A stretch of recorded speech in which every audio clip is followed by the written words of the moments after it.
dhalinyarada runtii in lagala dagaalamo qabyaalada balwadda tahriibka runtii aad moodo maanta inuu dhabarjab weyn inagu hayo runtii muddooyinkiidan waxaa moodaa ciyaaruhu inay waxyaalaha soo kordhiyeenba ay ka mid ahayn qabyaaladiiyo sii xoogaysata iyada oo aad moodo in ciyaaraha laftirkooda ay qeyb ka noqdeen in qabyaaladii gobolladii iyo degmooyinkii dadka ay kala saftaan taana runtii malihii oo ku talagala laakiin qaabka hadda ay ku socdaan waxaan rabnaa wasaaradda laftirkeeda dib u eegto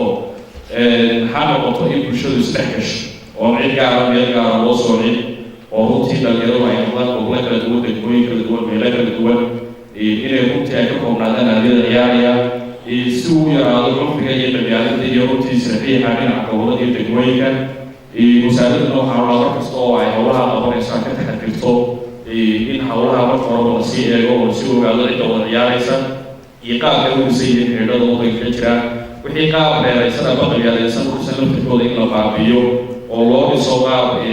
bulshada oo dhan ay ka kooban tahay haddii deegaanada kala duwan iyo gobollada kala duwan waxyaalaha soo jeedinay waxaa ka mid ahaa in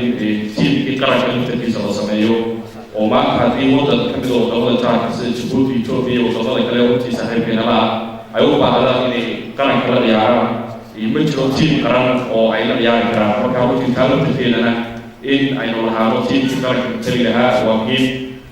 kadaabashii guur ahaan runtii wasaaradda ciyaaraha aad iyo aad baan marka soo garab taaganahay waxyaalaha runtii wasaaradda ku garab taagana waxaa ka mid ahaa iyadoo aan wax badan ka qabanay garoomada sida garoonka weyne Hargeysa Stadium waxaanu insha Allah wajinayna inaan sii wadi doono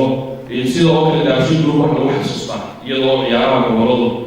ama ciyaaraha waddanka ka jira ay ahaayeen ciyaaraha aad iyo aad runtii bulshadu xiiso badan ugu haynay in waqtigii ugu horreysay 2011 daabashii guur ahaan aan ka fikirnay in ciyaaraha gobollada aan ka dhignay in live gurigooda looga daawado waxaan ku bilownay waqtigii ciyaarihii gobollada Burco 2011 garoonka Alamsi